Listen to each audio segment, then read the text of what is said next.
Fala galera, PH Santos aqui e hoje o Prime Video me convidou para desvendar algumas pérolas do catálogo. Eu tô falando daquelas produções bem nostálgicas, famosas, que a gente nem sonha que estão disponíveis no catálogo, mas o quê? Mas estão, essa é a verdade. Com tanto título bom, fica fácil a gente se perder aí no meio daquele mar de oportunidades. E pode deixar que eu tô aqui para te ajudar com isso. Antes de começarmos, já se inscreve no canal, deixa o like e compartilha esse vídeo porque minhas indicações estão imperdíveis. Bora para mais uma listinha?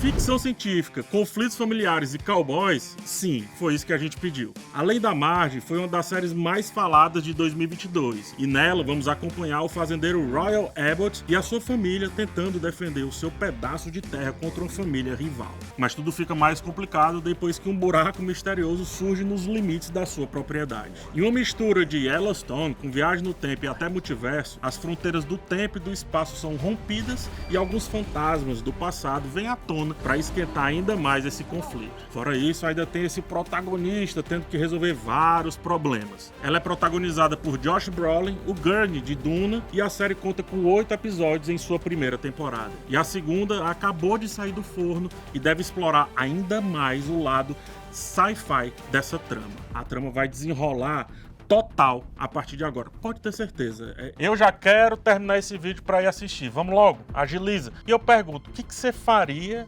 se encontrasse um buraco negro no quintal da tua casa? Reflita. E se a Segunda Guerra não tivesse terminado do jeito que terminou? Baseado em um romance homônimo do Philip K. Dick, eu trago O Homem do Castelo Alto. A série se passa após os aliados, Estados Unidos, Inglaterra e esse pessoal, perderem a Segunda Guerra. Acontece com os Estados Unidos o que fizeram com a Alemanha, por exemplo. No caso, dividem os Estados Unidos em duas partes, oriental e ocidental. O mundo está dominado, portanto, por Alemanha e Japão. A série tem esse cenário distópico, cheia de elementos de ficção científica e é ambientada em 1962, ou seja, já tem um tempinho aí do que passou a Segunda Guerra Mundial. A série ela vai investigando as consequências desse e se, enquanto também mostra o seu protagonista descobrindo uma verdade muito inconveniente para os poderosos. Inclusive, tem todo um cenário de Guerra Fria, só que obviamente entre Alemanha e Japão. Em meio a toda essa confusão, as minorias tentam resistir nas periferias das grandes cidades, coletando e distribuindo cópias de um filme que mostra uma versão bem diferente do final da guerra. E esse filme foi produzido por um misterioso homem que está no Castelo Alto. Enquanto acompanhamos esses personagens em sua jornada através do mundo, todo distorcido por essa guerra, também por essa tirania, a melhor coisa é ficar se perguntando a partir dos e se. E se os acontecimentos tivessem sido diferentes? E se fulano de tal tivesse ganho? E se o outro tivesse perdido? Como que seria esse mundo? Deu até calafrio por aqui, tá? Só de pensar nesse rolê todo. Já imaginou como seria a Terra 200 anos no futuro? The Expanse traz esse cenário, tá? Ela responde bem direitinho.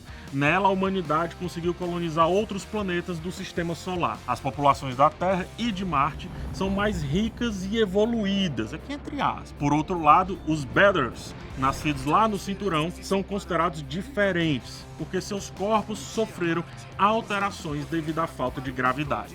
Apesar do futuro parecer promissor em relação aos avanços tecnológicos, ainda enfrentamos alguns dilemas recentes. The Expanse foi aclamada pela crítica, inclusive eu aclamo até hoje, sendo considerada uma das melhores produções de sci-fi dos últimos anos. A série chegou a receber 3 indicações na categoria de melhor série de ficção científica no prêmio Saturn, que é uma premiação americana super dedicada aí às ficções científicas. E o melhor de tudo, as 6 temporadas já estão aqui no Prime Video. Bora maratonar? Tá esperando o quê? Indicada 2 vezes ao Globo de Ouro, na mira do júri, traz os bastidores de como é ser um jurado em um tribunal na Califórnia. Mas não se engane, esse não é um julgamento comum. Entre os 12 jurados convidados, só um não é ator, o jurado número 6, o queridíssimo Ronald, inclusive. Ele pensava ser um jurado comum, mas na real, ele é uma cobaia. Ele é a verdadeira estrela desse show, que tá mais para um experimento social. Temos até o ator, o James Marsden, interpretando ele mesmo de um jeito bem cômico e que sustenta a loucura super curiosa dessa série. Tá confuso com a ideia?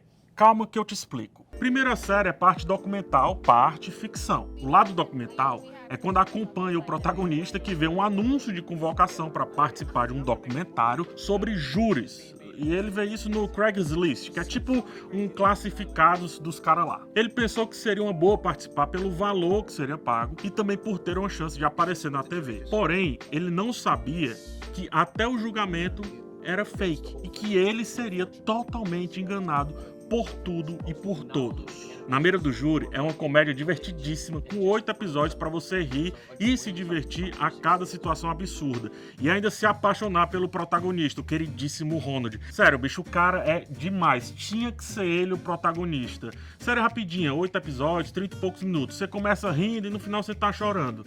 Eu parei de chorar ontem. Qual foi a maior loucura que vocês já fizeram por um ídolo? Não importa a resposta, com certeza não foi mais louca do que Dre fez em Enxame. Criada por ninguém menos que Donald Glover, a minissérie acompanha a jornada de Dre, a nossa protagonista, que no primeiro momento parece uma fã comum, que compra, briga com os haters e faz dívidas no cartão para ver a sua diva pop, a Nadja, ou é Nadja, enfim, eu gosto dos dois nomes. Mas tudo muda após uma tragédia com a sua irmã, interpretada pela Chloe Bailey. Traumatizada, Dre se torna uma pessoa obsessiva e também capaz de tudo para defender a sua querida ídola. Ela passa a stalkear alguns haters, deixando uma trilha de sangue por onde passa. Na série, o fandom da Nadja é conhecido como Enxame, e apesar de ser uma ficção, a inspiração para o tema parece ter sido a base de fãs de Beyoncé. Não sou eu que tô falando, viu? É o texto aqui. Tô brincando, sou eu que tô falando. São conhecidas como Beehive, ou colmeia em português. Entendeu aí? Enxame, colmeia, abelha, gente. Não pegou? Os 7 episódios são uma mistura entre suspense, terror e drama, com momentos tão absurdos que se tornam até cômicos. Donald Glover, né? Ele faz esse tipo de coisa. A gente já sabe. Aí eu não posso esquecer que a série marcou a estreia da Billie Eilish sendo atriz, tá? Confia, a série é muito boa. Dê uma olhadinha. Viu o primeiro episódio? Não tem como dizer. Não sabia que Arquivo X estava aqui no Prime Video, né? Pois tá, rapaz. A verdade tá aí aqui dentro. Te falar. Arquivo X é um clássico sci-fi que nunca perde a graça. Nela a gente vai nas profundezas mais escuras e misteriosas das conspirações alienígenas e também na cabeça transtornada do Fox Mulder, um agente do FBI, mas de uma divisão bem diferente. É a divisão de casos não resolvidos. Scully, a sua companheira, é colocada para trabalhar com Mulder. E temos aí a melhor coisa da série, a disputa entre a cética e aquele que acredita em absolutamente tudo, é o tiozão do WhatsApp. Mulder e Scully são uma parceria muito dinâmica e são encarregados de investigar tudo, desde avistamentos de OVNIs até criaturas misteriosas que fazem você pensar 2 vezes antes de ir ao banheiro no meio da noite. O que eu me assustava com essa série é brincadeira, PHzinho de 10, 15 anos, eu lembro de você. Muito bem, com 11 temporadas, essa é uma série procedural, daquelas que acontece o episódio, tudo direitinho, mas também tem uma grande história acontecendo nela, tá? E é pra ver sem pressa, e cada episódio tem lá um monte de surpresas paranormais. Você nunca sabe o que vai encontrar. É uma surpresa atrás da outra. The Handmaid's Tale é uma das séries mais aclamadas dos últimos tempos e já na sua estreia deu muito o que falar. Baseada no livro de mesmo nome, a história se passa em um futuro distópico. O Conto da Aia é uma das séries mais aclamadas dos últimos tempos e já na sua estreia deu muito o que falar. Baseada no livro de mesmo nome, a história se passa em um futuro distópico, onde a taxa de natalidade cai abruptamente no mundo inteiro como resultado de diversas doenças e condições ambientais no planeta. Parece um pouco familiar? No meio desse caos, um governo teocrático, totalitário e extremamente religioso está ditando as novas regras e todas as minorias estão sendo subjugadas em nome de um Deus comum. A única coisa mais assustadora do que o futuro é a ideia de que ele poderia se tornar realidade. Mas você não vai querer perder esse pesadelo aqui, eu tenho certeza. Em 5 temporadas, a gente vai acompanhar a saga de June após ser retirada da sua realidade e passar a viver como serva para uma das famílias mais poderosas da nova ditadura. Ela tentará, de todas as formas, retornar para os seus entes queridos e, quem sabe, acabar com esse sistema. Inspiradora, estranha, bem-humorada, cheia de suspense e com personagens muito bem desenvolvidos, essa é Sou de Virgem, série onde a gente acompanha um garoto gigante de 19 anos em um mundo completamente nonsense. Nosso protagonista ficava recluso em casa, apenas sendo educado pela TV, e aí ele resolve encarar a sociedade real. Toda a inocência dele surge e a estranheza que ele leva para a sociedade nos faz questionar as noções sobre heroísmo e também sobre justiça que aquele contexto dizia ter.